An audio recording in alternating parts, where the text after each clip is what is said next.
The Bible. It's one of the most influential books in human history. It explores the big questions of why we exist. It's inspired many people to do amazing things. And confused many others. And you've probably got one sitting around somewhere. So, what is the Bible actually? Well, the Bible is a small library of books that all emerged out of the history of the people of ancient Israel. And in one sense, they were just like any other ancient civilization. But among them were a long line of individuals called prophets. And they viewed Israel's story as anything but ordinary. They saw it as a central part of what God was doing for all humanity. And these prophets were literary geniuses. Really? Yeah, they expertly crafted the Hebrew language to write epic narratives, very sophisticated poetry. They were masters of metaphor and storytelling, and they leveraged all of this to explore life's most complicated questions about death and life and the human struggle. So, there's a lot of different authors writing this book. Yeah, and these texts were produced over a 1,000-year period, starting with Israel's origins in Egypt, then leading up to their kingdom with their first temple. But eventually, they were conquered by the Babylonians, who took them away into exile. Then, at a crucial moment in their history, many Israelites returned to their land. They built a second temple, they reformed their identity, and this is when the Jewish scriptures began to be formed into the shape that we have them today. Okay, the Jewish Bible. What's in it? Well, in Hebrew, it's called by an acronym, Tanakh. The T stands for Torah, sometimes called the Law. That's Israel's 5-book foundation story.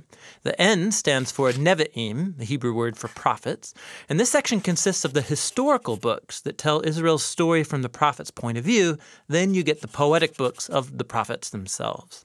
The K stands for Ketuvim, the Hebrew word for writings. This is a diverse collection of poetic books, wisdom books, and more narrative. And the Jewish people believe that through all of these literary works, God speaks to his people. Now, there were other Jewish writings being produced during this Second Temple period as well. Yeah, a really diverse group of texts. And these too were highly valued in Jewish communities.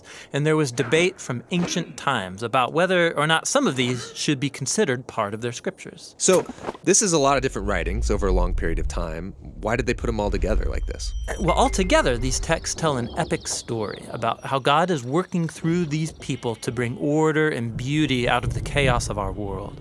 And it all builds up to a hope for a new leader who would come and renew all creation. And then the Tanakh concludes, and this leader never comes. So it's an expertly crafted work, but it's missing an ending? That's exactly right.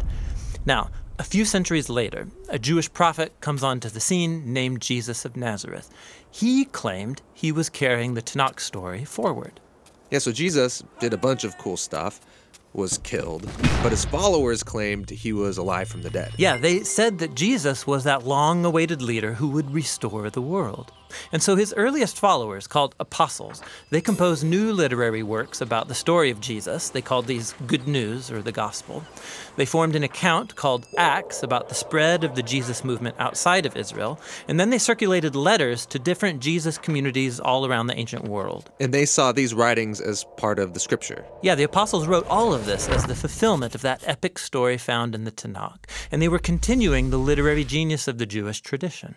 They also believed that God was speaking to his people through these texts alongside the scriptures of Israel. So that's the Old and New Testament. But what did the early Christians think of the other Second Temple literature? Well, different groups had different views about some of these books, but we know they read them and valued these texts because they passed them along with the Jewish scriptures. Okay, so we've got the Tanakh, the Jewish scriptures. We got these other Second Temple period works. Then the writing of the apostles about Jesus. And that's a lot of literature, so what's in my Bible? So the Christian movement has taken different forms over 2,000 years, and from the beginning, all Christians recognized the Tanakh and the New Testament as scripture. And for centuries, much of the Second Temple literature was read as part of the biblical tradition.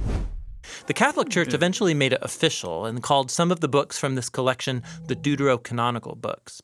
Some Orthodox churches used even more books from this Second Temple literature. And then in the 1500s, during the Reformation, Protestant Christians wanted to go back to the oldest writings of the prophets and apostles, so they accepted only the Old and New Testaments. Okay, I think I got it. But how does a collection of books produced over 1,000 years by all these different authors tell one unified story?